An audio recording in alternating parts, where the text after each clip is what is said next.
Hi, I'm Aggelos. Welcome to the second act, the place where we talk to people in the middle of rewriting their careers and their lives.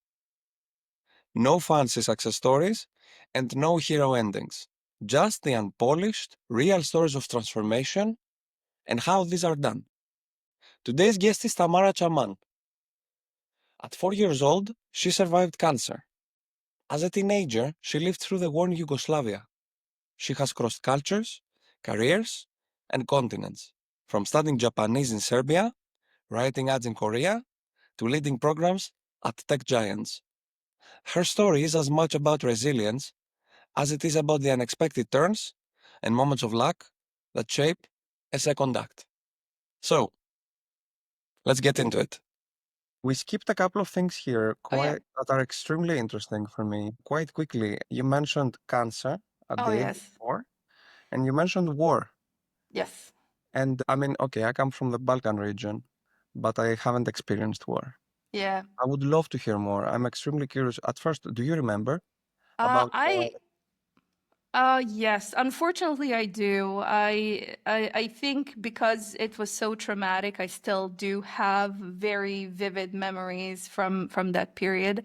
And also it was a very long battle. It lasted like 50% of my life, you know. you did chemo? Yes, I did. I did. So what happened was, um, I think we just came back from a holiday or something, and my mom, who's a surgical nurse, important information, she was looking at me sideways, and at one point, I just remember her telling me, "Pull your stomach in," and I said I can't, and she just started pressing on my stomach, and she's like, "Pull it in," and I said I can't. So my mom visually from a different room just noticed that there is something wrong with the way that my stomach looks.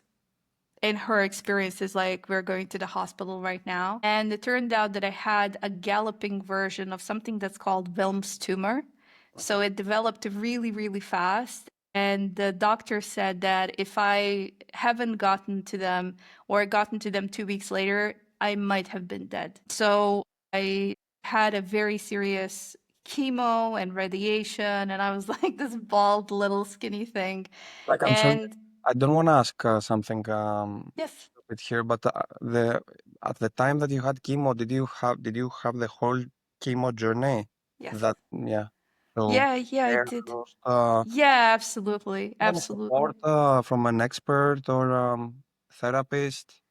At that time, you know, I do remember people talking to me, making me draw pictures. So I'm going to tell you kind of chronologically what happened because I think that retrospectively it makes more sense when I fill in the details.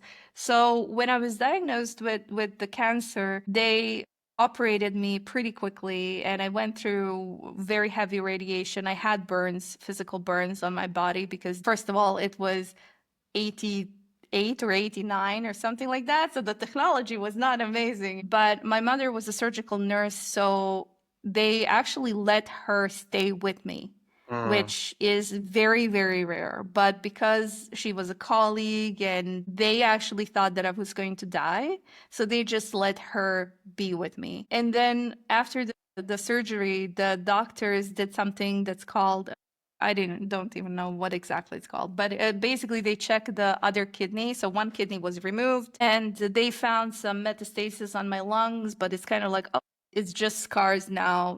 Whatever we did with chemo and radiation killed it, so it's fine. And then they checked my other kidney, and unfortunately, when they did an ultrasound, it looked like it's going to be something that's called water kidney. I don't know if it's the correct translation to English, but it means basically that it just looks like a kidney but doesn't necessarily work like a kidney. So they told my parents to prepare for a funeral. Yeah, so it's heavy, heavy, heavy shit. I don't talk about that very often.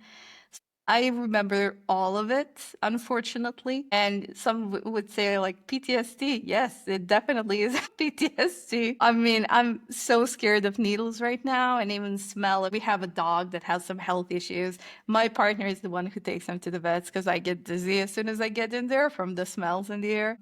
But something happened and I suddenly said like, "Oh, I actually want the cookie." Like that was the first solid thing that I ate was this delicious cookie that was sitting on the table. I was like, I really just want that. Yeah. Do you remember experiencing fear of death at the age of 4? It's hard to The explain concept, because concept yeah, of yeah, death, you could don't you have the process it? concept. Yeah, you don't have the concept of life or death at the time. I think that it was very interesting, also kind of also a little bit creepy. But when I went to the hospital in a very short period of time, my one of my great grandfathers passed away. And on my maternal side, my great grandmother passed away in a pretty short period of time. And then in the next room, there was a girl who had brain tumor and she died.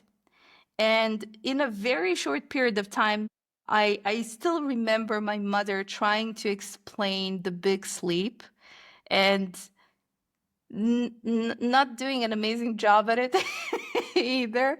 But I just remembered that I absolutely didn't understand the gravity of it and was kind of at peace with it, like, oh, well, if you go to the big sleep, you go to the big sleep. So I didn't understand the sadness around it.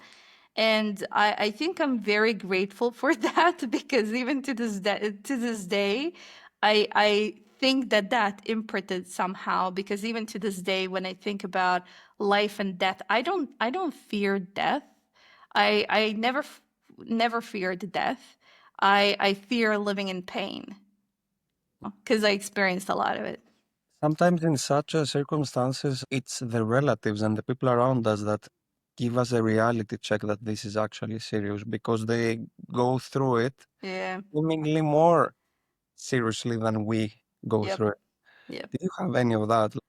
Did you see your mama being in a Yeah. usually bad shit? Yeah, yeah, yeah, yeah. I think the entire family was just batshit crazy over How it. was that? You being like, okay, if we go to deep sleep, we go to deep sleep, but then the network around you being in. Yeah, yeah. I think that they were kind of preparing. My mom was a mess for sure. My dad too. I think that this created a shakeup within the family compound that took probably 20 years to heal because after it's very funny and without trying to sound horrible, but as I was starting to grow up and as I started to show signs that I'm not dying anytime soon, I felt my parents emotionally distance themselves from me.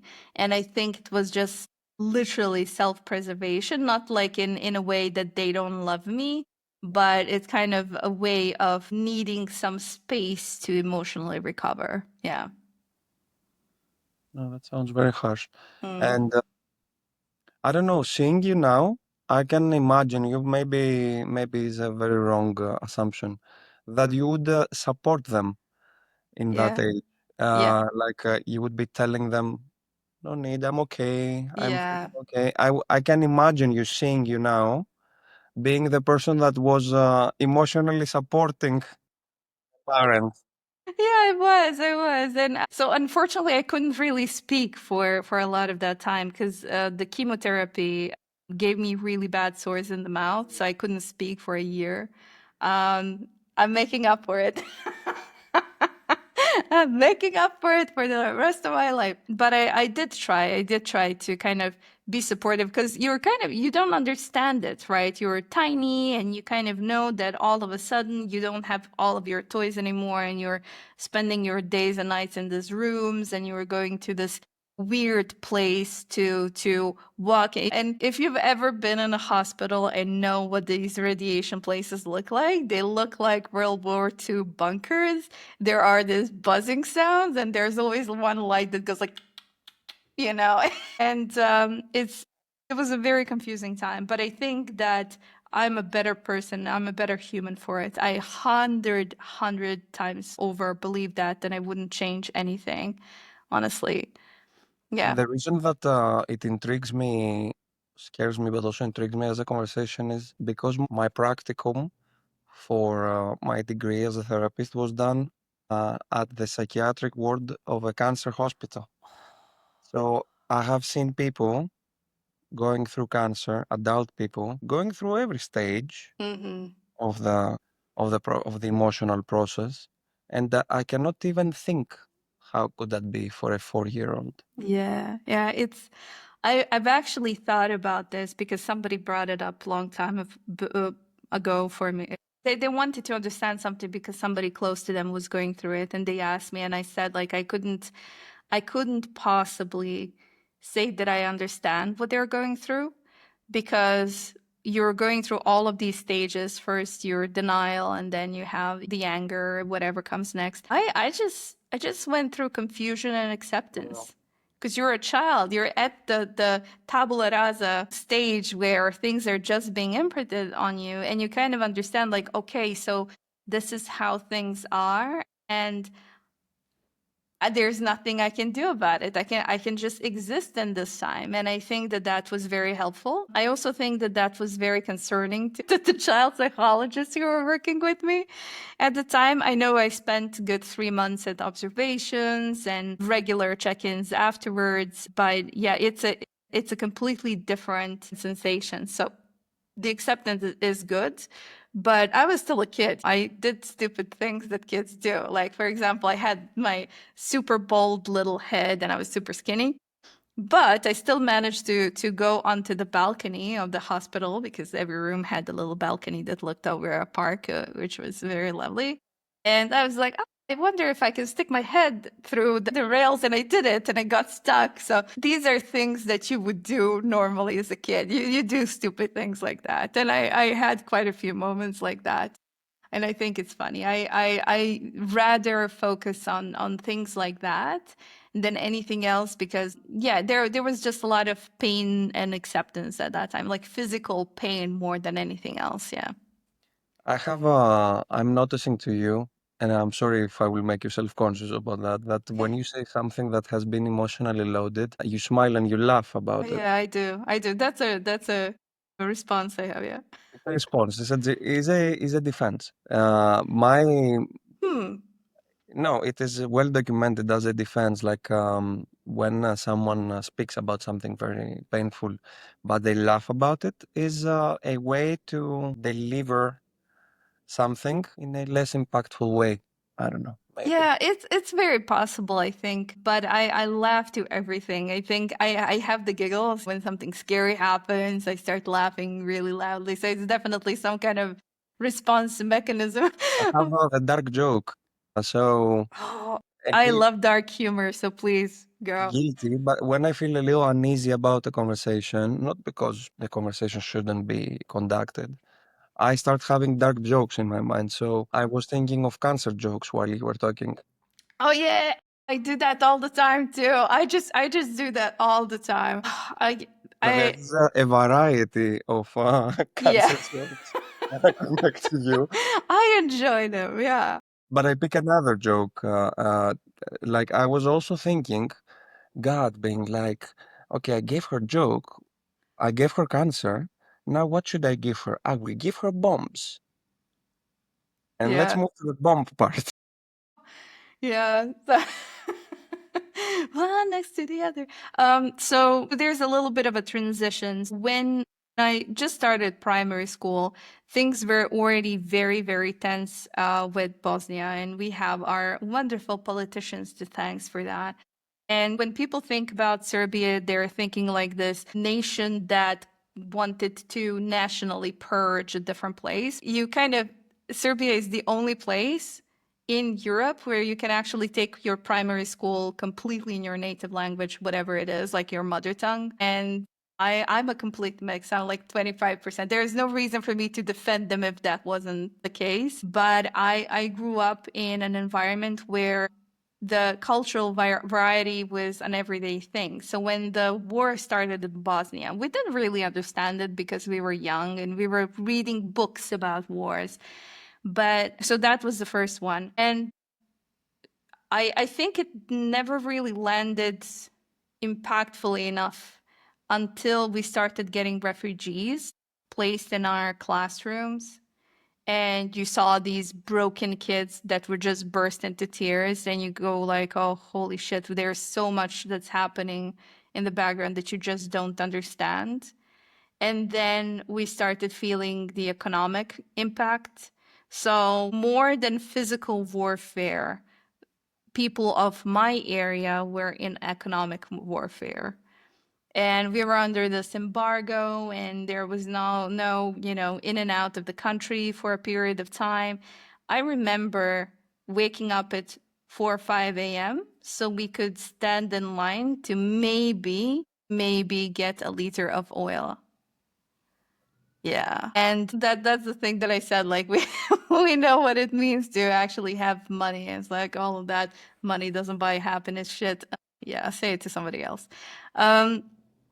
So I remember the economic impact more than anything else. And it was, I think my grandparents at the time, who were actually the ones who were technically raising me, so I kind of grew up in their household. They were absolute champions in trying to make us feel less impacted by it. But we were an average lower middle class family, so there were a lot of things that you just didn't have, and you just today we joke about it. We say like, "Oh, I want Nutella. We have Nutella at home." But that was the thing back then. You made everything at home. If you wanted to have You should sell a house back then to get the jar of Nutella. yeah, exactly. The inflation was bananas.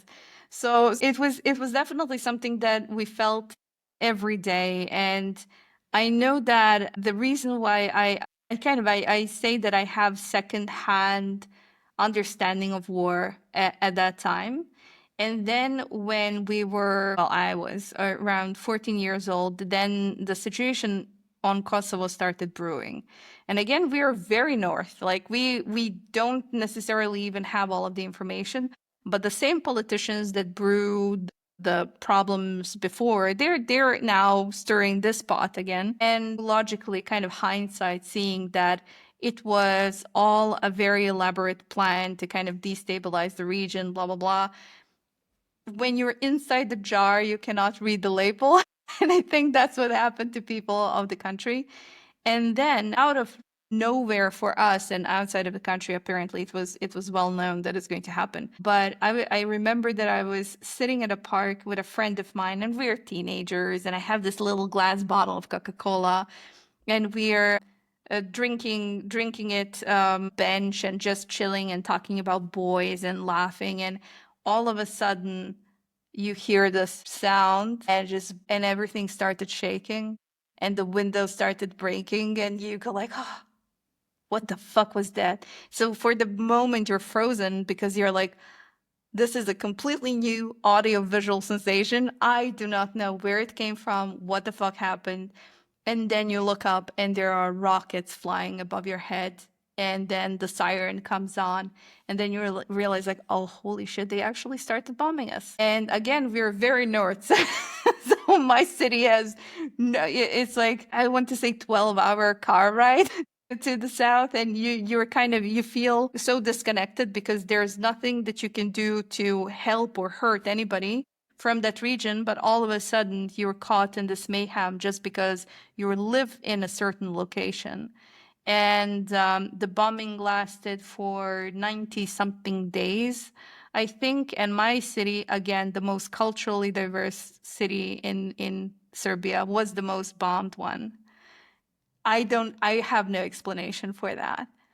I have no explanation for that. Well, I do, but I have to put my tinfoil hat on and just go into the regional destabilization thing. But that was I'm not going to go into politics, but for me, that definitely helped form a lot of really strong opinions and really strong sense of justice and injustice, especially when you are, again, you are caught in a turmoil of something that you had absolutely no control over and no involvement whatsoever. You haven't even been there your entire life, but you have an address that unfortunately belongs to the naughty state now, and you're caught in the whirlwind. So that happened, and it was very traumatic. And one thing that I always say when people say like, well, Serbia went through a war, so we should know how Ukrainians feel like. I think Ukrainians have it much, much worse because we never had troops on ground. We were just bombed from the sky. We never had troops infiltrating our cities or nothing like that. And I cannot begin to think the added horror of that type of warfare. Like this was scary enough, and my primary school was bombed. So, and luckily we finished school like a couple of weeks before that, and then they hit something that I think that they thought that there were something like a defense mechanism within the school backyard, but it was actually like a trafo, which is like a just for electricity for the area. Yeah, and yeah, so my school was bombed. So you kind of have all of these really weird memories stacking on top of each other, this feeling of injustice, this feeling of not knowing what the next step is going to be. Like if my house, we lived relatively near my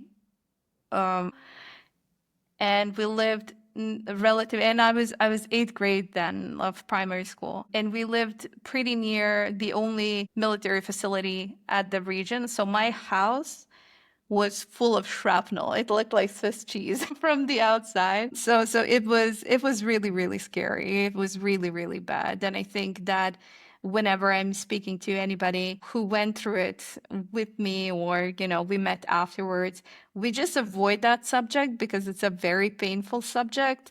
But at the same time, I think it was very formative for all of us, how we form friendships, how we talk about things, how we perceive justice, how we react to external stimulant, and definitely what our relationship with money and stability is. That would be my next question. How do you think these experiences Hmm. reflect to the present? I think that's a good question. I think it was just one additional or a bunch of additional ingredients in this weird stew that I have of my life. I think it's hard to explain because I feel like the sentiment that I had as a child where life is very unstable and you could die anytime and that I was okay with it, I think it just basically solidified it. It also solidified the sense of union or the understanding of the importance of social and not necessarily kind of like, oh, find your tribe type of thing, but the idea of the importance of having this social infrastructure that can support you as a human within the social environment is very, very important. And I was always doing such a bad job at it, just existing within the society. And yeah, I think that I approach every day very differently because of it, because it had like the cancer, the second-hand war, the first-hand war. um yeah, I think it impacted me a lot and shaped a lot of things in how I perceive the world around me, for sure. So that happened at the age of 14. Mm, So we are actually going through the adolescence. yes. We are near the decision of studies or a career. Yeah. How did that happen? And uh what were the options that you had in your mind as a potential career? Yeah, it's very interesting. I was actually just talking about this with my partner a couple of weeks ago, but I actually thought that I'm going to end up being like a car mechanic. I was in love with engineering. My grandfather was an engineer. I've always looking at these beautiful drawings of machinery. I was always taking stuff apart just to understand how it works and never put them back again. We had a lot of broken clocks in our household. But I always thought that I would be an engineer, and I always thought that I would actually be into car engineering. So that was my passion. But then something very interesting happened. So you get when you go to school and they send you to the child psychologist, and you have all of these tests and they test your intelligence, etc.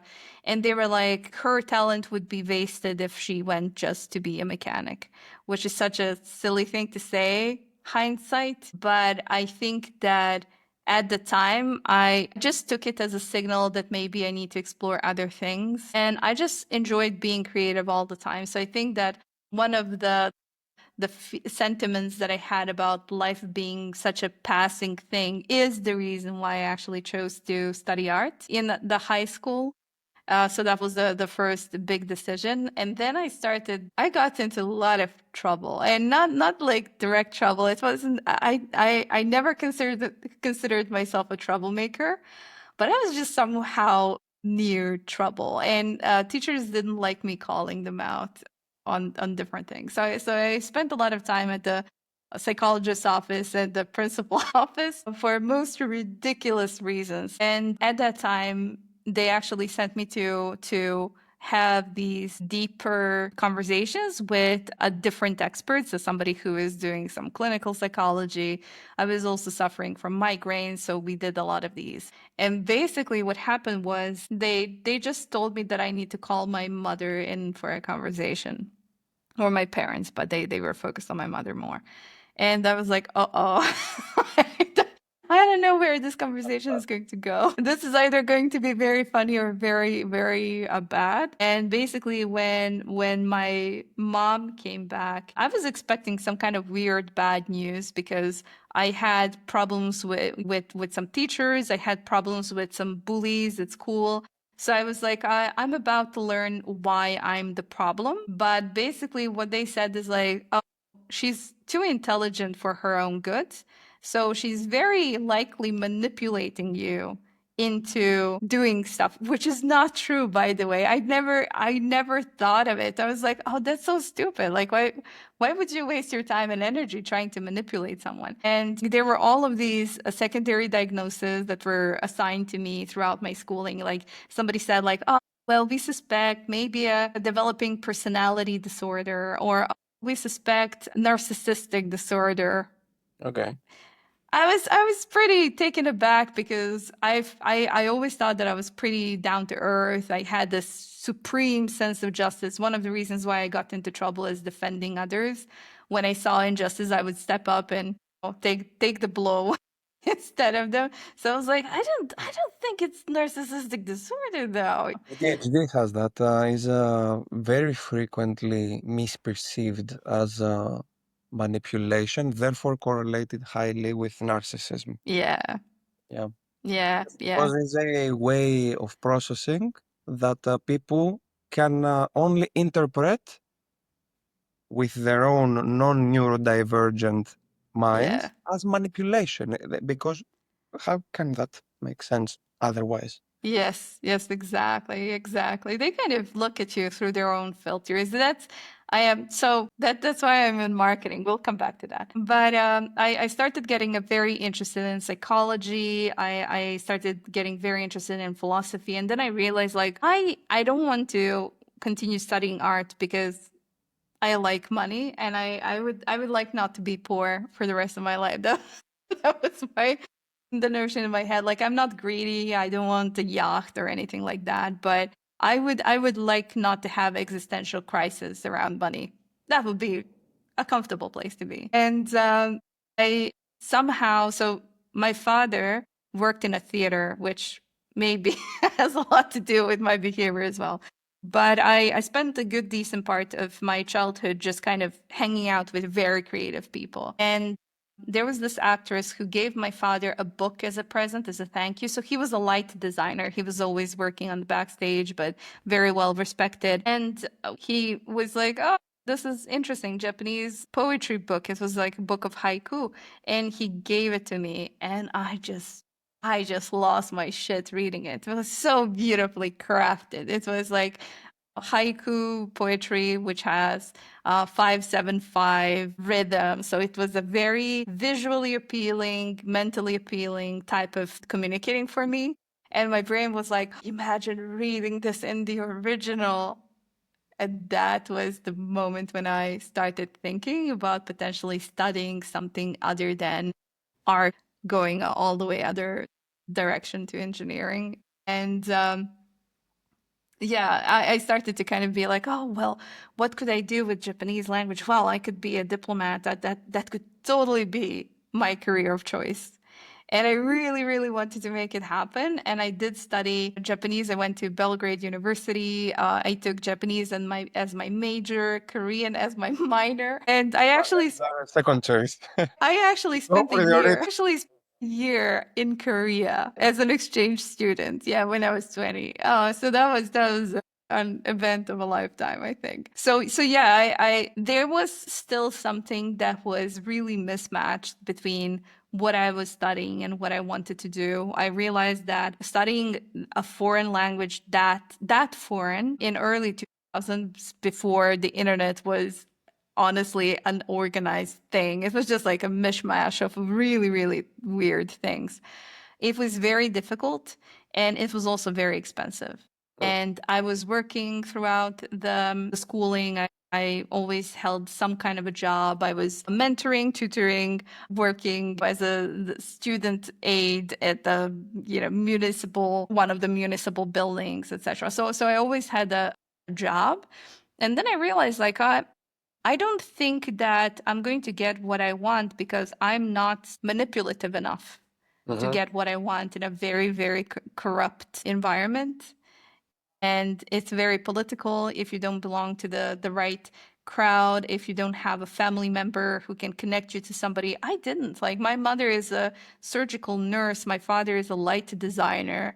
Come on, who am I going to know? So I realized that I'm not going to achieve my dreams of working in diplomacy. And actually, I kind of had a couple of experiences that made me realize, like, actually, that's not as peachy as I thought. I had a very, very wrong picture of what it could be. And I started pulling away from it mentally. And in the background, what was also happening is that because I was, writing was my first love, I was always writing, and I was actually getting paid to write already. And I was first getting paid to write like an intro to a gallery opening or two. And then I transitioned into writing ads for a small restaurant. That was actually my first serious paid gig. In Japanese, in Korean. Oh, no, in Serbian and in English. Yeah. But it happened throughout my studies. And it was kind of the move to Korea, and that year in Korea actually solidified it, because one of my side jobs there, because of course I needed to have a job to make a living, was actually to write ads. And I was tutoring in English, but I was writing ads for the small agency.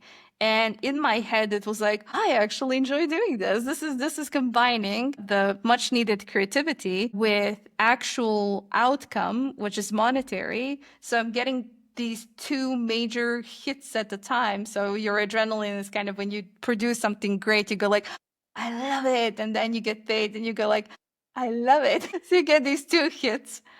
And that's when I realized that, holy shit, this could be a thing that I do. But then the more that I started learning about marketing, the more that I started to love it and hate it at the same time, because I realized that you have to, in marketing, you use psychology to shape the way people feel about your product. Yeah. You do that a lot. Sorry?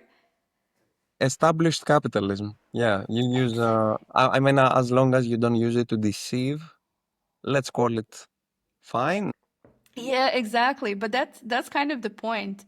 The reason why I hated it is because I saw all of these misuses of not just marketing but propaganda, which is kind of like the evil twin sister uh, of marketing. And propaganda was used against Serbia. In hindsight, you kind of see it, like all of the wars and the propaganda, because they needed a bad guy in the region, so they kind of picked someone. It could have been anyone. That's the thing. Like, it could have been Greece. It could have been anyone at the time, but they just picked Serbia for some reason. It was very convenient. We had the political lunatic at the top of the country, so why not? But you see the propaganda being used to manipulate how people think about the world around them. And so I established this love-hate relationship, and I was like, okay, I want to do marketing. I think it can be a very good paid option for me, right? A place where I can actually make money from, but I will never accept a job working for a product that I don't truly believe in or is damaging in any way. No alcohol, no wood logging, fracking, oil industries. Like they're not getting my talents. So I slowly transitioned into marketing. I very quickly after that started actually working in marketing. My first dabble of entrepreneurship was starting this web design agency with my best friend at the time. Amazing designer. Well, she's still my best friend. Amazing designer, and we called it Fish and Rabbit. Asian rabbit. It makes no sense. It was just a game for us, but it was very fun. It was very good experience. And after that, I actually went more seriously into working for first a language school. Then I started working on content marketing. I kind of very accidentally rolled. I had a couple of very lucky moments in life that I absolutely pure luck. And people are going to say like, there's no such thing as luck. There is. You also had bad luck of being born in a country that's going to be in two wars and have cancer. That's bad luck, right? That's kind of shitty luck right there.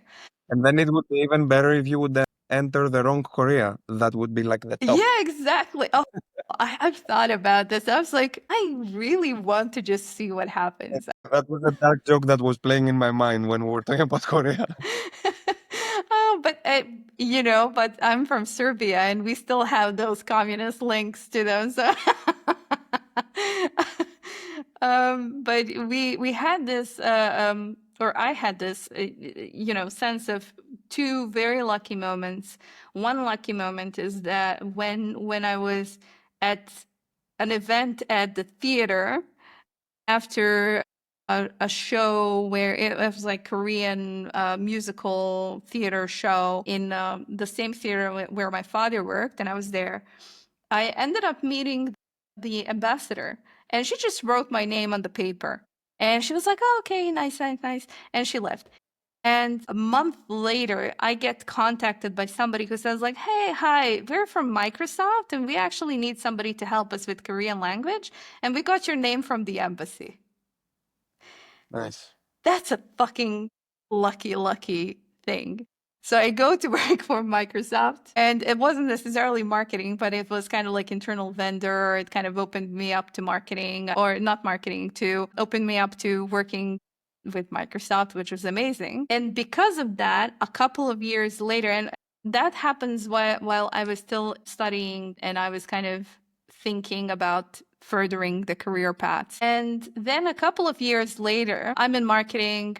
I'm working for this language school. I'm actually also teaching languages. And I feel like I'm stuck in this dead end thing that I don't like the way that I'm being treated at work. All of these things are piling up. And I get a phone call and there's somebody who says like, hi, we're from Microsoft and we're actually working with Microsoft. We're an agency that produces their content. Would you be open talking to us about working on a project with us? Lucky moment number two. And So, again, it happened because your phone rang. How are you yeah, doing? exactly. That, Two Tamara? times my My phone phone rings doesn't and ring. it, yeah, now it's on mute. Maybe I should change that. But at the time, it was popular to have good ringtones. But it was very funny because it turned out that people that I worked with at Microsoft remembered that I told them that I started at that time to work in marketing, and they kind of years later remembered my name in a room where the chances of that happening They are liked you. so slim. They liked you. You were liked Yeah, your lucky project. me. Lucky me. I kind of have all this love or hate type of Has thing with never people. happened to me because it is very well known that I'm hated in all past workplaces. No, Mm. really? Burn bridges at the end. Oh, well, honestly, some bridges are needed because they give you fertile grounds afterwards. I think that I like to go with the story, you're always a bad guy in someone's story. Hmm.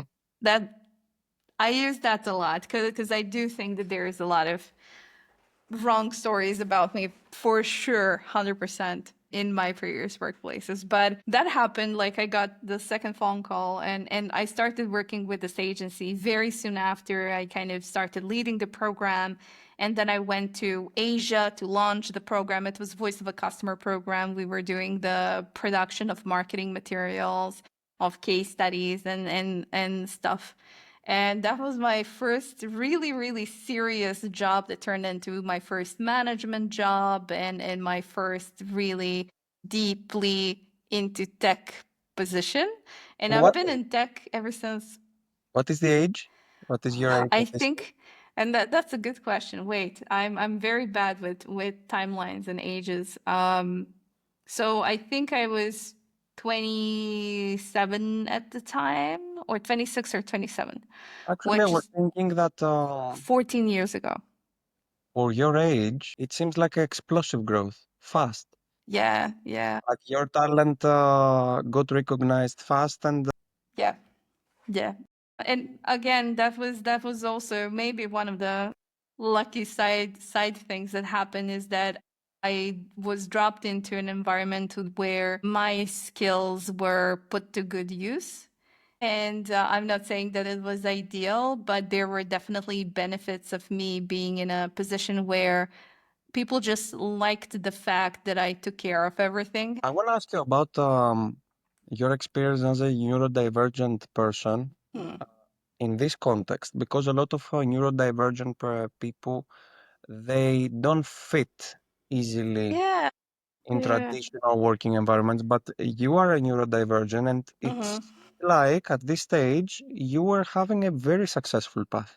It depends how you view it because I didn't have a diagnosis at that time. Mm. I got a diagnosis after leaving that position. So um, I think that one of the reasons why I had such an explosive growth is that I was a very convenient tool in somebody's toolbox for years because I absolutely loved what I do, and I'm not ashamed to say it. I accepted to work for peanuts, and I was really underpaid for the amount of work that I did and the type of work that I did.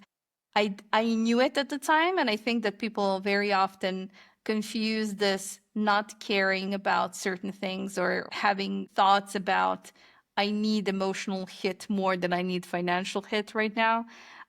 They think it's naivety, but it's actually just it was my coping mechanism. Kind of like I really enjoy working on these things, and I actually don't want to jeopardize not working on it if I ask for more money. And I think I still to this day have a very unhealthy relationship with money, but I didn't have a diagnosis at that time. So what I did have is incredibly formulated confidence, as somebody described it, in what I do. And I really do to this day. I am very confident in what I do. Not just because I love it, it's because not because I think I can do everything well, but because I know exactly what I cannot do. And I create a path that either avoids the things that I cannot do or very vocally put it up front to prevent that being a blocker somewhere in the front. When somebody asked me a question, I'm not good at bullshitting in terms of making up stuff on the spot of things that are not true because I would start to laugh. That's a problem. When you said like the emotional response, it is. So I was never good at lying, and that made me just be much better at determining the things that I'm good at and setting up the stage for the next step and the next step and the next step. So it was true. It was a very explosive growth, but it came to with a lot of expenses. Uh-huh. One expense is that I do know that in some ways I was taking advantage of, neurodivergent or not. I know that there are people out there that are going to always be looking for cheaper labor versus anything else, regardless of your quality of work. And that's one thing. And then I know that the moment that I quit is the moment when I felt I was being disrespected, like my authority was being disrespected because it became inconvenient at the time for them. And when I left that position, I was severely burnt out. And this is like a long and deep story. of the most serious burnout of my life, I think. And it took me months to really recover, like physically, and then probably years to shake some bad habits off. But the burnout came as somebody who doesn't fit in, and you don't understand why you don't fit in, and there are things that are being done that are against every core principle that you stand for, and you can't really pinpoint it. Give me a few examples. So I worked as an integrated part. So even though I was working for an agency, I had my little Microsoft card and I was working in their offices. And one of my jobs was to go to these regions, meet with the budget holders, and agree to build out local voice of the customer program for them. So I went to Singapore, then I went to Malaysia, then I went back to Singapore, then I went to Malaysia again, etc. And we were working with Australia, etc. And I for a very short period of time, I was really running on fumes. I was taking probably work of 3 people and doing it because I'm very functional like that. But then the company that I was working with, who I really didn't have too much contact with because I had my own reporting vertical within Microsoft. The company started going through these weird motions and they were merging with somebody else. And the person who stepped in, I think, started to shake up the ground under me. And I started feeling very uneasy. And at first I was like, am I just, I even said, like, am I just jealous that this person suddenly has so much attention? But then I realized, like, no, I am angry at the whole situation because I see that the person stepping in is looking for ways to take even more advantage from people, like underpay for work that was already underpaid for, and showing up at meetings with super traditional Singaporean businessmen dressed in a blue suit and pink socks. I will never forget it. That was the moment when I saw him blue suits and pink socks. That was the moment that I decided I'm going to leave the company. I would leave the company as well if I would see a person wearing pink socks inside blue suit. He was a designer, but I don't care if this pisses them off. It's a long time coming. The thing is that it just came as a cherry on top on months of direct disrespect for time. For example, I would have to wake up at 5 a.m. because my primary stakeholder from Microsoft Singapore is actually visiting Japan. And she wants to catch me before she goes into the meetings because she's advocating for the program. So I would be awake at 5 a.m. sitting on a lanai in Bali at the time. Luckily, at least the location was dampening the effect. I would wake up at 5 a.m., have a meeting for an hour and a half, then sit next to the computer every waking moment so I can shoot her answers live as she was having these meetings. And then I was supposed to have like a meeting in the afternoon. And I was already, by the time that we get there, I worked with clients, I worked with internal team members, I was hiring at the time. And we were supposed to have, and this is like an actual situation, we were supposed to have a call at my 4 p.m. that time, which is 10 a.m. for the home team. 4 p.m. comes, they're not online, no messages, no emails. We have really important stuff to talk about. And they're like, hey, we're going to be a little late. That was already an hour late. And they ended up showing at 7 p.m. Mm. So I was effectively working from 5 p.m. until 7 p.m. And that was not like a unknown accidental occurrence or something rare, but I had moments when they made me go on a call at 10 p.m. And then Yeah. they were like, "Oh, but you're living a dream. You're traveling in Asia." And I was like, "I haven't seen any of it. I'm here putting out fires and then I'm waiting for you for hours to get on a meeting." And I couldn't understand it. Like how the hell can somebody disrespect somebody like that? Yeah. Yeah, I have heard similar stories and being in similar stories, and it's like you start the fuel you have to overwork and kill yourself. When it has reciprocation, Hmm. it gets maintained, but Yeah. it feels like you became, in their minds, the useful idiot Yeah.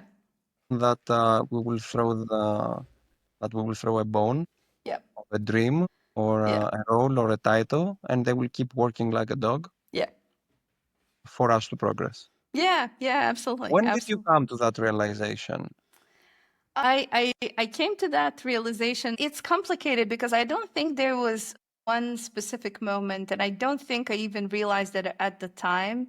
I just knew that I felt severely disrespected, like multiple times, multiple conversations that happened. And one of the conversations I remember that was the first time when I ended the call literally crying is when so I was, mind you, I'm already underpaid. I have to travel to the most expensive city in the world at the time, Singapore. So there's not a lot of things that I can do there. At the time, remote work and digital nomadry was not the thing. So I had to figure out my own taxes, and it was very, very complicated. And I actually invested a lot of my money in figuring that out. So you always had to find a workaround. So it's not just like getting paid from you get the salary and buy. No, you were thinking about your salary as something that adds to the problem. And I remember talking about potential increase in salary after a milestone was hit. And the owner's husband comes on a call, who suddenly wanted to get involved with the call, and starts questioning why my health insurance is so expensive. In Asia, I was out of my home country for like 6-7 months at a time, and it was like $300 or something like that. And he starts questioning why my health insurance is so expensive.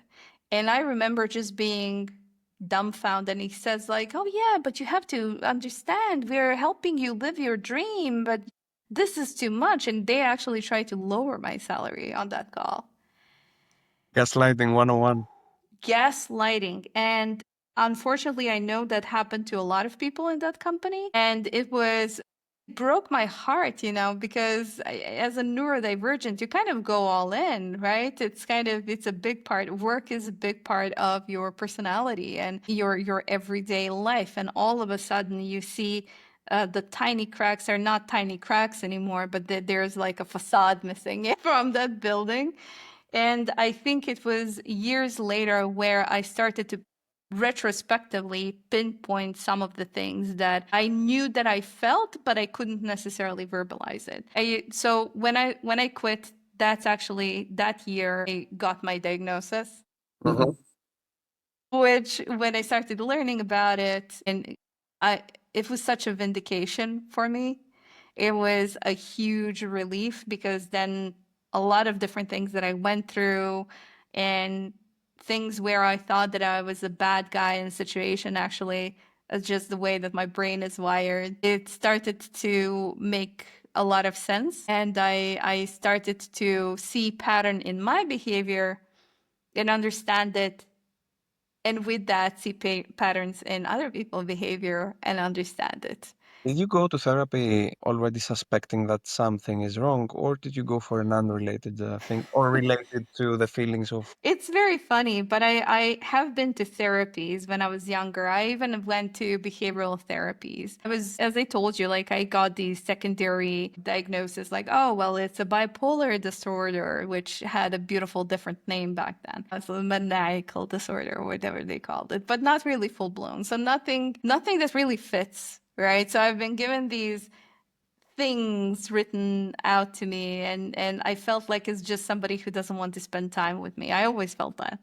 And so a friend of mine asked me, like, have you ever been tested for autistic spectrum? And I was like, no, I knew nothing of, and at that time we called it Asperger's. And I said, like, no, I don't know what it is. I never heard about it. And she says, like, I'm working with kids right now that are on the spectrum, and some of them are diagnosed with Asperger's. They behave like you, they talk like you, they can't hold eye contact like you. They think logically, or I was very notorious. When I'm tired, I'm not going to laugh at a lot of double-sided jokes, because I'm not going to understand them. Like, my brain is tired, that's clocked out. I'm just going to take things very literally. And she's like, I think you should get tested. And What else? What sorry? else did she see on just your normal operation that That's an How's that been? interesting question. I think that the way that I spoke at the time, so now it's very different because the person that you see here is a trained person. I'm a trained individual to show up in a certain way. But I was very introverted. I had moments where I absolutely needed to plug out from a situation, a conversation. She knew of my history of illness because she was curious about that. And she actually said, like, she asked me, like, did they ever suspect Asperger's when you were a kid? And I said no. Well, first of all, it was in the 80s. It's like 89. It is in Serbia. Yeah, 80s in Serbia. And the second is they always said, like, she's been through so much. So they always chucked it up to my experience. I But mean, in she the 80s in Balkans, if you had such issues, yeah, they would be like, okay, drink some water. Yeah. Oh, It will pass. Have some raki. give her rakia, exactly. Give her some rakia. But and hey, to be honest, they still solve a lot of things like that. True. But she started noticing these patterns of how I talk, how I explain myself. She said that I give too much detail when I talk, and I was like, that is true. But she explained that she gave me a situation where she picked it up. We were meeting some friends and I was late. So when I was late, I actually gave them actual reasons why I was late. So I was just factually filling them in because that happened and my shoelace broke. But because I gave so much information, I think people didn't believe me that that was the reason why I was late. And somebody commented, like, you just don't respect our time, which is not true at all. I'm very respectful of other people's time. But at that moment, I was like, I was so shook. I was like, no, it really did happen. And next time we met, I brought the shoelaces as a proof. I couldn't let it go. And she said that kept repeating in her head. And then she realized that the kids were doing that the same. She kind of connected the dots. And I'm sure that there were other things, but lack of eye contact, the monotonous way that I was talking most of the time, the hyper obsession with topics was big one as well. And I would sit there, but small talk, I'm clocking out immediately. Tell me about the moon, and I am invested. You know.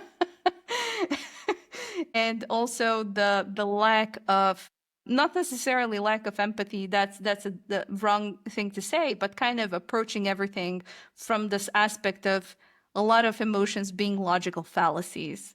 And I always when something happened, I always approached with empathy because I learned that I was very good at masking, apparently. But I always approached that from a logical place, like, not necessarily, oh, look at it from the bright side, but actually going in deeper into the source of a problem to understand what the potential solution is. And I actually scored very low on the emotional intelligence test. But I looked at the test and I was like, this is completely illogical. Like, why would you do this? Like, you shouldn't. So she started picking up these things. I told her that I scored very low on the emotional intelligence test when I was 15. It was hilarious. And she started putting these things together, and she asked me to talk to a professor of hers, and she did the preliminary test, and I scored very high. And then I did a secondary test with an independent person, and there was a lot of additional things like talking to friends, yada yada. And when I got my diagnosis, I was very happy. I was confused and then happy. Tamara, how did that manifest in interpersonal relationships? Because you talk about things in titles that I'm pretty sure must have created like labels Oh, around you or in interpersonal relationships. You are yeah. that, you are this, you don't understand that, you don't understand this. Yes. Inexplicable labels. Yes. I think I was I was just a weird kid.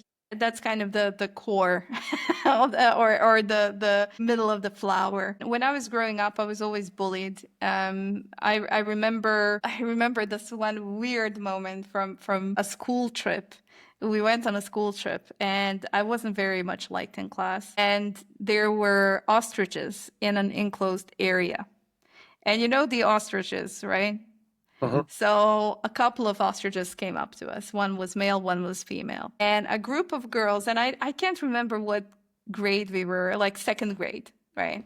And a group of girls was like, look at that female ostrich. She's so pretty, black and white. And I go like, actually, the female ostriches are brown and the male ostriches are black and white because in the bird population, it's usually the males that attract da da da da Oh da. my God, I would bully you so hard. Yeah. And I thought it was just the information that they really, really needed, you know? It's like, don't be delusional. So, and they go like, you don't always have to be the smartest in everything. And they turn around and walk away. And I was just standing there like, but didn't you want to know that? I was genuinely confused. Like, I didn't say anything to show off or anything. I was genuinely confused. Why aren't they intrigued by this piece of information as much as I was? And so that's a very, very vivid memory in my head to this day. But I think that I was always, because of it, I was always very introspective in kind of trying to figure out why don't I fit in. I had a couple of friends. I could name them all on. I could count them all on my one hand or fingers of one hand, because that hindsight, I attracted people who were very similar to me. All of my best friends were neurodivergent in some way, and all of us were misfits. And then as I started to get older, I kind of took joy and true joy in being that misfit, because I was always the one of the smartest kids in class, and I didn't really care if somebody liked me or loved me. I was respected because I was a misfit in a way. It kind of grew into that. Like, so from bullying, it turned into, but serious bullying. Like, I went home bloody multiple times to being respected by the age of 14, 15. It was a very strong shift, and it was the shift in how I reacted to the world around me. So I went from being this timid misfit that wants everybody to love her, but nobody does because of it, to actually not caring about the external input. And that improved my relationship with my surroundings. I think this is a double-edged sword, because, and I have seen it in quite a few people that grew up with something like that, Mm-hmm. because it also becomes a menace, but also a noble identity, Yeah. and you build character on top of that, and then Mm-hmm. fast forward 15 years, it's very hard for other people, but also you, to Yes. identify which part is that and which part is you. Yeah. Yeah. Which part of the extent, for example, is something that you have developed and you have Yeah. to control, and which part is unrealistic to shame yourself, Yeah. because it It's is as it is. tricky. It's very tricky. It's very tricky. And I think that working in environments where you feel like you are need to represent not just your company, but your team, and you need to be a leader, etc., it does force you to create an added layer of masking. And if you talked to me 20 years ago, I wouldn't know what masking was, right? Now I do. You create this essentially personas that are socially adequate personas. It's kind of picking and choosing clothes almost for different environments. Like, how crazy can I get? Like, I have is this environment comfortable enough and ready for me to wear my unicorn polka dot onesie, or do I need to dress in a more corporate way? So I see it in a very similar way. So I don't necessarily think it's bad, because I know that I had conversations before when somebody said, well, masking is a problem. I think that masking is a problem only if you really feel that it's a problem, like if you feel that the mask is causing you some kind of issue, and that it's a problem if you don't know that you're masking. That's a really big problem. Masking is depriving you from actual connection. Yeah. Yeah, I agree. I agree. I love this. Oh my God, you're about to get very nerdy stuff from me here, like Literally. autism. So there was the philosophical theory of communication, where you essentially have like coding and decoding happening, right? So when you are communicating, you're putting that in a trigger, and you're sending that trigger, and somebody's getting the activation. So it's called, like, there's a French term like embrayage and débrayage, like that. Those are the two things that happen. But I like to frame it as coding and decoding. It's much more simpler. So when we communicate, I code, you're going to decode whatever I say. But what I code goes through, not just I'm speaking it out, but goes through several filters that we could call masks, whatever we want to, but there are several filters, like, oh, is this appropriate for this situation? How deep is the knowledge of the person that I'm speaking to, etc., etc. So we have filters. Some of the filters are subconscious, like cultural filters, etc. So you kind of like shoot it out there, it goes through these filters, and then it reaches the other person who has filters, and it travels to their filters before it reaches them. So when you're communicating anything, you're already masking it in a sense. And the person receiving it is receiving whatever they are receiving through a mask. And it's very important, and I want to I pride myself as being decent communicator, is that I understand that. And I can assume position of the person who I'm talking to in a way to present the information in a way that is most digestible to them. Did you develop that? Did you work on it? Yeah, I did. How? I did. Trial and error. Trial and error, honestly, most of the time. I think that a lot of it happens subconsciously, but once I got my diagnosis, and once I started reading about it and connecting the dots, and I remember reading something like a research paper saying that people with Asperger's are terrible at communication. I was like, I'm not terrible with communication. I'm terrible at bits of communication, but not just communication. And I was very lucky that another piece of luck. I was studying languages at the time, which actually kind of has this whole cultural aspect to it, right? So you kind of learn about these cultural differences. So I just micro applied it. I just micro applied it to humans with their own experiences, and I was reading a lot of psychology, etc. So I think it helped form, but there was a lot of trial and error. Like, how far can I push or demask in order to get the point across, and turning up and turning down the dial of honesty. That is actually very legit. It's called behavioral activation. Yeah, you apply something else, you get the feedback. Things that work, you integrate them. Things that don't work, you keep working on them. Yeah. And it's CBT, maybe more the B part of it.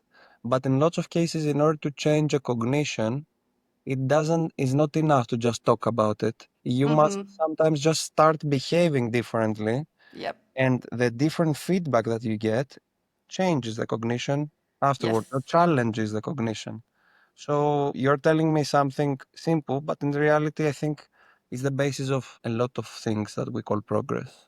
Yeah, and I honestly think that a lot of people make a mistake of two things. So one is people feel comfortable within their personas and kind of don't want to explore outside of it. So a lot of people are going to hit midlife crisis badly because it's kind of like being a snake, but not in a bad sense. any type of creature that changes the skin. You have outgrown your skin and you need to shed that, and a new skin is going to form around you emotionally. But a lot of people don't do it. They kind of carry this persona that they have created in high school, and that's why we joke around peaking in high school, yeah, which is very unfortunate. And I made myself a mission that whatever happens, I will never stop being curious. And I will never stop being curious about who I can become and what the boundaries of the world around me can become. I'm very, very happy and very appreciative that I have an environment where I'm allowed to do it. Like, I think that only my partner knows how weird I am to the fullest extent. So the masks that you have, you can actually test them out in different environments, right? In safer environments. You don't have to go all crazy and be like, oh yeah, I'm going to go in complete drag and just walk out the main street of my tiny village and see what happens. You don't have to do that. You don't have to go to the extremes, but finding small environments where you can actually test the engineered masks, because if you engineer it with intention, you're going to have more success with it and you're going to feel more comfortable with it, because when you engineer it you can improve it. It's kind of like, oh yeah, I bolted that in, so I'm going to unbolt it and bolt something else on it. I have a question for you. I don't know if it's too engineered in my mind, but how do you, like you mentioned a safe environment. Safe environment, I guess, is an environment that is accepting. But in the same time, an accepting environment, does it reinforce you or does it remind you that there is some work that needs to be done? There is a sensitive balance between That's acceptance that true. keeps you stalling, that makes you stall, because as you said, you were picking neurodivergent friends, normalization. So we are all in the same boat of our quirkiness. Yes, A double-edged sword environment. it It does is. help you understand that you must do something about it. So what is the balance here of being safe but Yeah. also being motivated? Yes, exactly. I think that the motivation one, you hit the nail on the head there, because if the motivation isn't there, if you don't have the reason to, so it's kind of like the push and pull in psychology. So you have the push is repelling you from something, the pull is pulling you towards something. But if there's just push and no pull, you're not going to take action. If there's just pull and no push, you're not going to take action. So the push and the pull need to be in balance, or they need to be extreme in order to seem like something you want to do. There is an external push and an intrinsic push. Yes. And I'm wondering, how do you balance that? Yeah. Especially when you are yourself and the external environment tells you, "Well, you are special, you are weird, you are that." How do you build an intrinsic motivation for something that in the past was being perceived as shaming? Yes, yes. It's a good question. I thought about this a little bit, not too deep though, but I think it has to do with I don't necessarily love these terms that much, but scout mentality, Mhm. where you approach things with curiosity and with no judgment. And I think that scout mentality, I didn't have it for a long time. I formed it and I pushed myself to form it. So I can actually give a little bit more context to it because it's important. Um, when I had this bad feedback from the environment, like an echo chamber, you put something out and you get this bad feedback in, you kind of think it's a reflection of you, right? And then when you realize that it's not a reflection of you, you start blaming the wall that the sound bounced off. It's like, oh, it's the wall sound, or it's the people's mistake of thinking, and they're naive, and they're this, and they're that. And it's very easy to make them the bad guys in the story. Everybody who wronged me, everybody who I trusted and they betrayed my trust, etc. And it's a very easy, simple way to explain away all of these things. But the truth is that the truth is not here or there. It's somewhere in between. Some things that you do, they're going to be incomprehensible to other people. not because they're not trying, but because they're not emotionally curious enough to find out. And especially if they are neurotypical, they have a very, I want to say, limited emotional range. Like they have very little understanding of emotions other than what they have felt themselves personally. And I found it very interesting to kind of discover that I scored very low on a neurotypical test of intelligence or emotional intelligence, but I find them very limited in the way that they respond to their own emotions. And when they are met with something that's different, that's irking them, that's unfamiliar, it evokes this deep caveman reaction of we don't like it. It's the core of everything. It's the core of racism. It's the core of every bad movement that was ever formalized in Europe was the core of that. It was the absolute denial of exploration of something that's unknown, the fear of unknown. And that fear of unknown is not an excuse, it's a reason, it's a context. And I'm like, okay, so I have it too. I'm not immune to this. So, what are the things that I am assuming, jumping to assumptions, finding solace in thinking that this is bad and I'm good because of blah, blah, blah? I started peeling that onion and I found that the truth is somewhere in the middle, right? So the way that I'm perceived by the environment, whether it's safe or not safe, is not something I can fully control. I can control that little dial that I have on my side, and I can turn the light on, medium, lower, or off. And I can see what works with that environment. And I think that's the thing that I wanted to say is like when you want to test out how you can you be with certain people, start with small things, start with curious interests, etc., and then see where you are. But honestly, the chances are if you feel that you're not accepted by the environment or you're in the wrong environment. How do you think that a neurodivergent colleague makes you feel, or a neurodivergent partner makes you feel? Because, and the reason I'm asking that is because I have seen in a lot of neurodivergent people that just because they grow up with the feeling of being different, Mhm. that also contributes to a little bit of a main character. Oh yes, absolutely. So I am different, the environment is not accepted, but what are you, do you know what is your impact? Because you just said if 100%. the environment is not accepting or safe, is not the environment. Mm-hmm. Is that, I'm not sure I agree with that.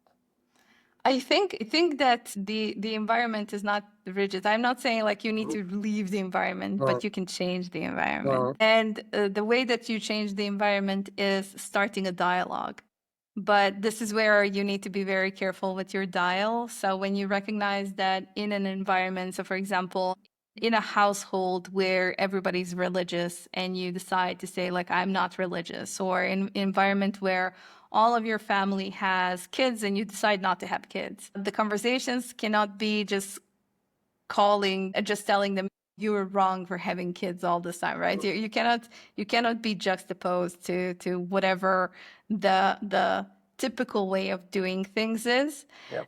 But you have to kind of spoon feed the people in the environment to open them up for a dialogue. And whether that's a literal dialogue or just a small foot in the door that opens their mind to something different, it's very important. And you play a huge role in it as neurodivergent because I learned how to do this, right? I learned how to understand where the limits are. I learned how to navigate these environments, and I'm far from done, right?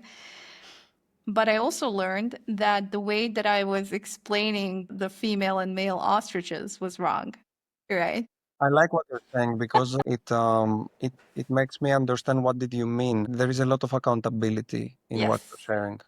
absolutely, That's what absolutely. I was questioning because when a child grows up with a feeling that they are different, Hmm. there is a little bit of learned helplessness. Oh, yes, for process sure. and lack of accountability that becomes an identity is very Mm-hmm. common. And breaking that identity and being like, okay, I have to help my network Mm-hmm. go that journey as well. Yes. It's nice.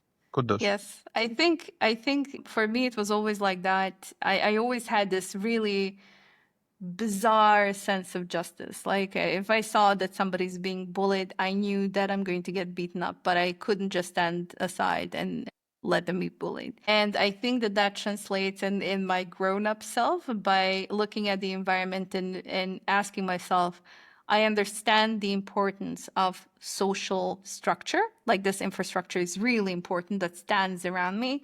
What can I do to make things not just better for me, but better for others like me who are just coming up and they're going through some really, really hard shit. So it's not just necessarily accountability for yourself, but kind of putting yourself in the social structure. We are social animals, regardless of me being completely asocial and avoiding social events or what we typically call social. But we exist in a society where we have to work with people, live with people, talk with people. And you have to think about not just what am I doing to make my next few days a little bit easier, but think about how can I use my experiences to change the narrative, which is why I love marketing, change the narrative around certain things in order to try and steer conversations to open someone's mind to a different way of thinking. And what can I learn as feedback from that environment that's going to change the way that I'm thinking? Because I'm not right 100% of the time. And I have biases that I'm not aware of. That's why I call them biases. And that open mindedness to being wrong and staying curious, I think that's the key. And I know that not everybody has this. And I know that not everybody feels, I want to say even brave, because this is something a friend of mine told me, like, but you're so brave speaking up. I've been in too many situations where I was the only one speaking up. So I always have this feeling if I don't speak up, I'm worried that nobody else will. So consequences of speaking up are not scary to me. I died as a kid on the operating table. I don't care Yeah, that's about exactly what I a was thinking. bad meeting. Like, bitch, I had cancer and then Yeah. I was born. That's, Yeah. that's breakfast for me. Yeah, Bring it on. exactly. Like that's Yeah, yeah, exactly. that's nothing. That's a cup of tea. Um, where are you at the moment? What happens in your life at the moment? Physically. So I'm in a very, very interesting space and time, I think, in my life because I found myself on a jobcation. I love that term. It's very, very true. So a couple of things happened that made me question if I am doing the work that I want to be doing or that I need to be doing. So there were both internal pushes and external pushes that made me start to rethink where I see myself in the next 10, 15, 20 years. And I kind of, I'm 40. I should have shit figured out. I don't. Nobody told us that this is going to be like this. We all joke about, oh yeah, look at him. He bought a Ferrari, middle-age crisis. I completely get it now. I'm not going through a crisis because I'm not happy with where I am in general, because I am very happy and I am very proud and very grateful because every day for me is honestly a gift. But I have my good days and I have my bad days. And I have been struggling a lot with depression. I noticed that my thinking about work has definitely shifted. Like the balance I told you, like I have to get the creativity hit and the money hit. Like it has to be there. Like that's the core. But as a primary breadwinner of our little unit, there is a lot of pressure on me kind of sitting on my back, and I am reevaluating things. And I have been reevaluating for more than a year now.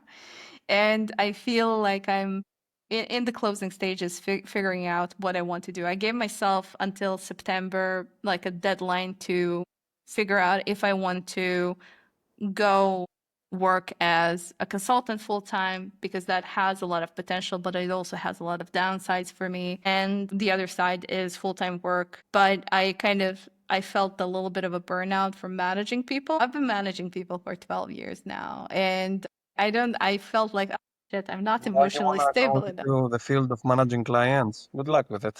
Yeah, exactly, exactly. Somebody told me that, like, it's like having 17 babies at different stages. And I was like, what if I can formulate it differently? But I think something broke in me where I started to feel like, one of these moments where you feel, if I could do anything and had all the money in the world, what that what would that be? And I realized that I would be writing. Hmm. And it's not marketing, it's not anything. I would be writing. And right now I'm not at the position where I can say that, like, oh yeah, comfortably I'm going to switch to writing. So it's not the now plan. And it's not something that I should focus on or focus my efforts too much, because it is a little bit realistic or irrealistic. But I started thinking, okay, so what do I want to do? Like, what do I need to do in the next period? And the answer is, I have no idea. And it's a very uncomfortable place to be in. Very, very uncomfortable place to be in. I can tell you a story why I'm having such a weird reaction to it. But I recently saw a job post from a company that's a dream company. I use their product. I pay them, for fuck's sake.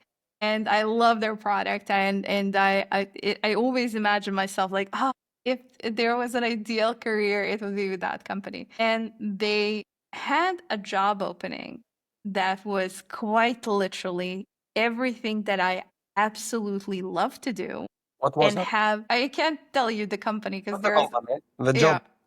The job was kind of like a head of marketing growth, but not ads and stuff, but actually the full life cycle growth, Okay.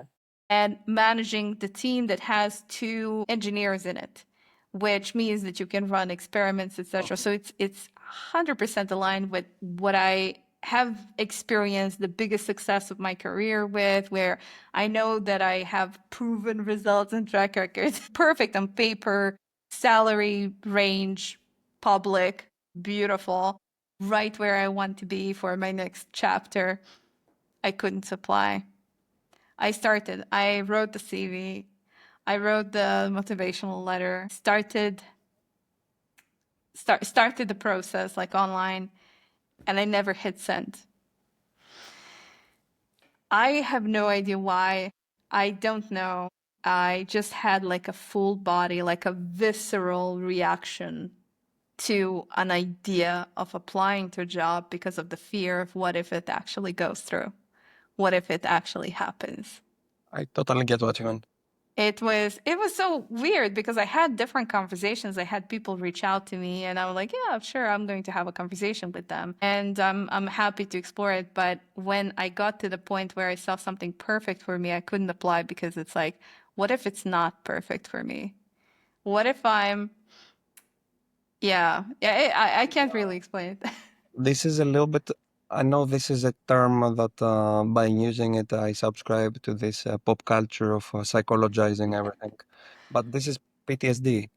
Uh, Very possible. Yeah. of course, not full-blown PTSD, but this avoidance of getting somewhere that might cause you the same experience Hmm.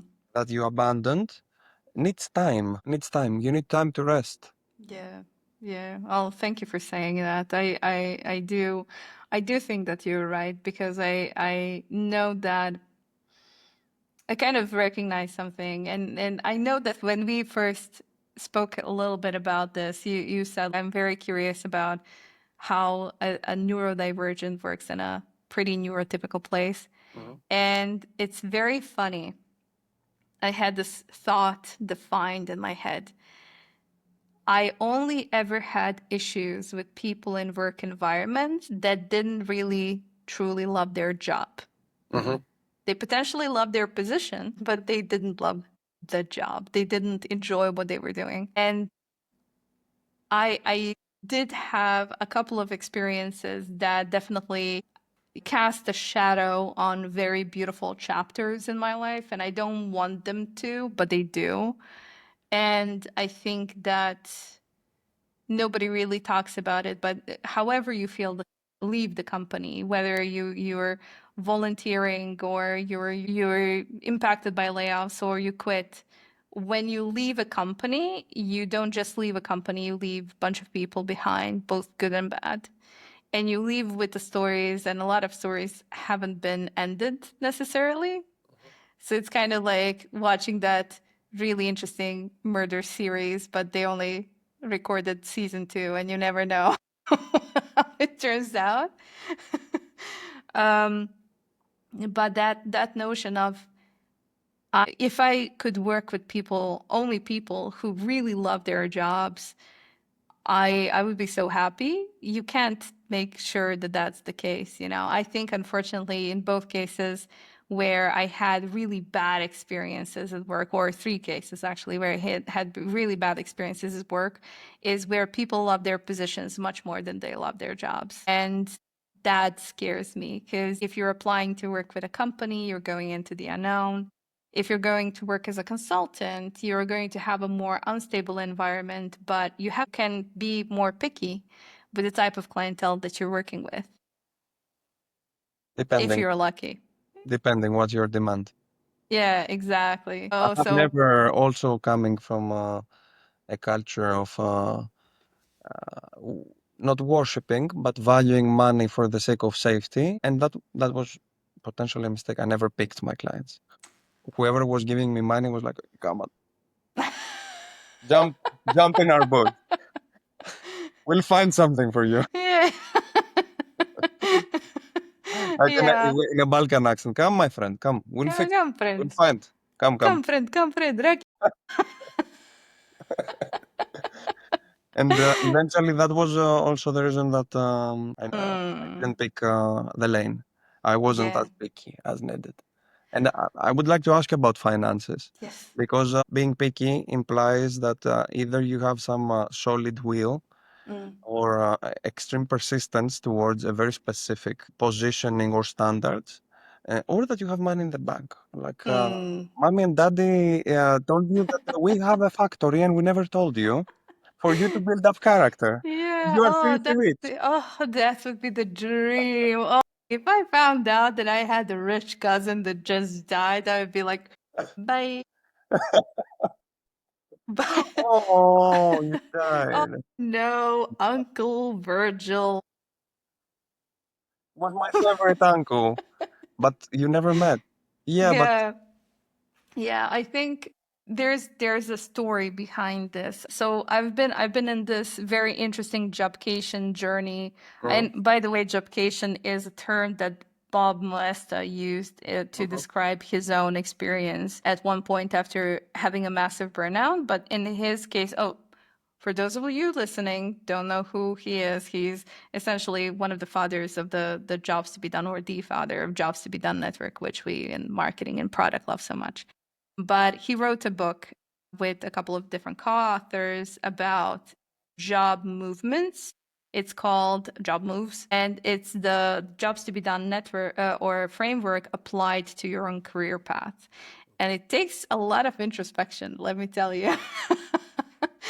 And I've been following the book for a while, kind of trying to figure out why am I having these really strong reactions against potentially working in a company, because I had so many good experiences, but why can't I also lean into working as a consultant fully? I can't. I just see that I cannot do that.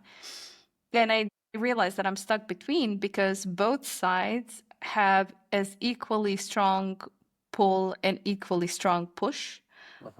Push against it with consulting. Oh shit, I would have to get clients myself. You.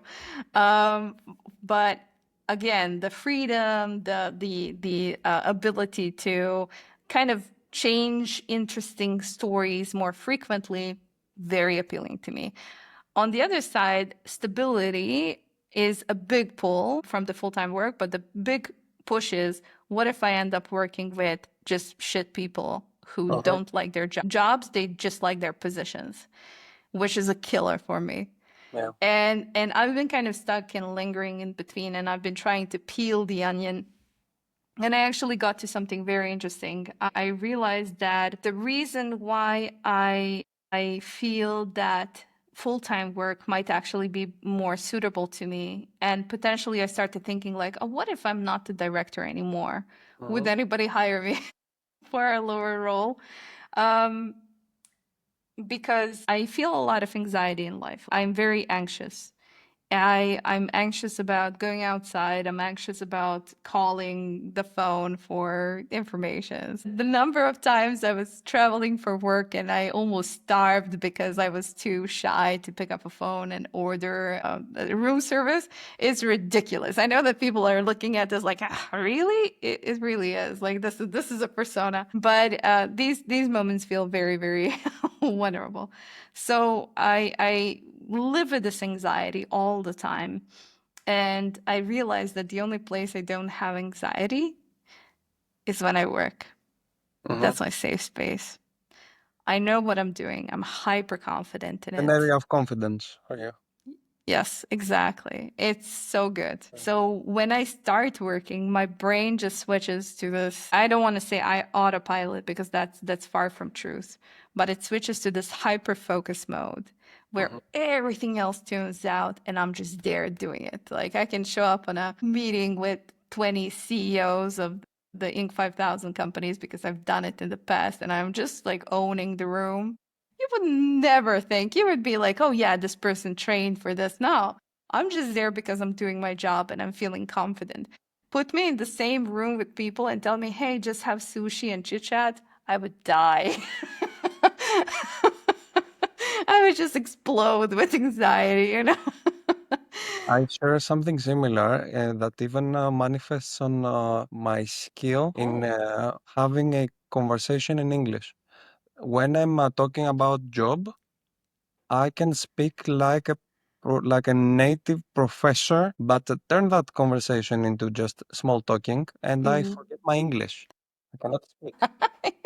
Gets difficult. It's like I don't even know words to express appropriately outside of the context of work. What I wanted to ask you, as we have to wrap it up because we are talking for 2 hours and 10 minutes already, Yeah. Wow. is where have you, and if you have concluded, like it feels like by what you have shared with me that a chapter is closing. So what is the new chapter? Or if you haven't formed an exact understanding of what the new chapter will be, Yes. what needs to be like? That's a good question. The truth is, I still don't know. I'm currently going through a phase of double-sided research. On one side, I'm doing market research to understand, can I really do the things that I think I can do? Like, are my assumptions aligned with the reality? So I'm doing these comprehensive interviews right now with people. But on the other side, I started feeling recently like if I would find the job moves book actually opens a new possibility for you. It's the things that you expect from your job. Are they only things that you can get from your job, or are they things that you can actually get from somewhere else in life? So it changes the perspective in which you are looking at jobs. And I'm working with someone, Andrew. Hello, Andrew, if you're listening, helping me peel the onion on these things even further because he was actually one of the guinea pigs for the book, which is amazing. The truth is that I haven't thought about that long enough or actually at all before. That some things that I automatically assign to, I want my work environment to be this, this, and this, I can potentially offset a couple of these things. and find different ways to get that creative hit or different ways to get that social hit, etc. So, or even financial hit. So there are different things that I can potentially offset in order to find things that I can do only or get only from a work environment that I can't get anywhere else that are going to be satisfactory for where I want to be. So I'm currently still in exploration period. And you say like, oh, how I feel about money. I told you I don't have the healthiest relationship with money. I never did. We're in a love-hate relationship. But I planned this very well. And last year, when this entire journey started, I actually had a conversation with my partner about this, and I'm like, how okay we are we? And we did this whole like math, and I could go probably years without work unless something crazy happens and still be okay, which is what gave me this freedom and room to explore. But it's honestly, this is a result of really careful planning and a lot of savings. And luckily, I haven't been without lack of wood. But even if that happens, I had this freedom to maneuver. But I actually give money to charity. I help my family as well back in Serbia. So there are a lot of reasons why I want to figure this out so I can have more mental capacity for things that matter for me emotionally.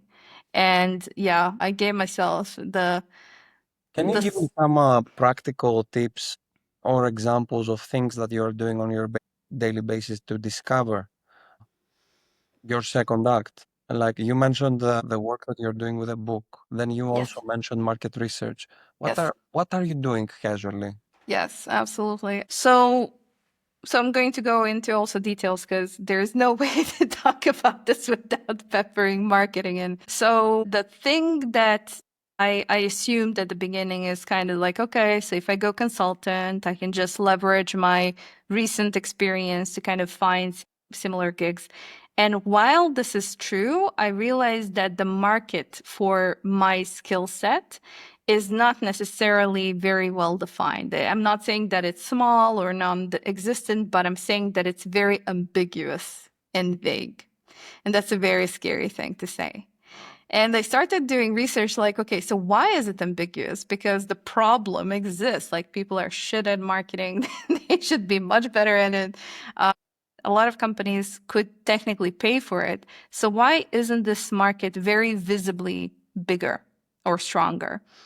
And I started being very curious about that. Like what is it that's happening? And then I went on a meeting, a group meeting, where somebody introduced me as, hey, this is Tamara, and she's a marketer, but haha, she's not actually a marketer. I would actually describe her as something between marketing and product growth. And then I laughed because I was like, ha ha ha, that's funny. But at the same time, I was stupefied because what I do is absolutely marketing. But these Uh-huh. people don't know it's marketing, because they go to these events and they go to SaaStr, and then Lemkin is going to go on a stage and say like, no, all you need is sales and sales is more important. And then go to market is just sales and you only hear from sales and engineering and that's it. Like no, nothing else exists in the world. And they have this non-traditional business experience, non-traditional business education that is formulated around this opinion that sales and engineering is all you need in SaaS, and marketing is kind of being left behind somewhere, and you are trying to be like, oh, no, no, sir, excuse me, or pulling their sleeves like, no, no, sir, actually marketing, very important. Before you do that, you need to do this. And it made me very curious. It's kind of like, do they don't want to know? Is there a reason why people have bad experiences with marketing? So they're kind of have this attitude towards it because they definitely know that people have attitudes towards it. And I started thinking like, okay, if I want to fully lean into consulting, I need to know how to position myself, selfish reason, but I also need to understand what the hell is going on in the market. So to know if I even want to go down that route, is this a battle that I can win? is this a business opportunity of changing mindsets, etc.? Is there an opportunity to meet people through these conversations? So I first did some conversations just within my network, and then now expanded to people that I never knew. We started having very in-depth conversations with a few people. It kind of was like, let's talk for 30 minutes, and then we ended up talking about an hour and a half. Because I need to understand exactly if this route is even viable as an option for me. Because when a company is hiring for marketing, they clearly know marketing, essentially. Well, no, but it kind of is easier to find the thing that matches your skill set. When you go into an ambiguous market with skill set that feels ambiguous and vague to people, that they can't really tie their experience to, I don't know how well that translates into money. So that's what I'm doing quite literally on a daily basis. Like I have a call today, another set of interviews. Yeah. Tamara, after 2 hours and 20 minutes, I'd like to thank you. I could easily, and I'm not even exaggerating, I could easily go on for another 2 hours and ask you a ton of more things. We can do toilet break and come back. No, but if you feel that there's a topic that you want to drill in deeper at some point, or a topic that people are interested in, I'm more than happy. I know that there is not a lot of people talking about being a neurodivergent in a neurotypical space. So I'm very happy to share my experience. Thank you very much. Thank you, and speak soon.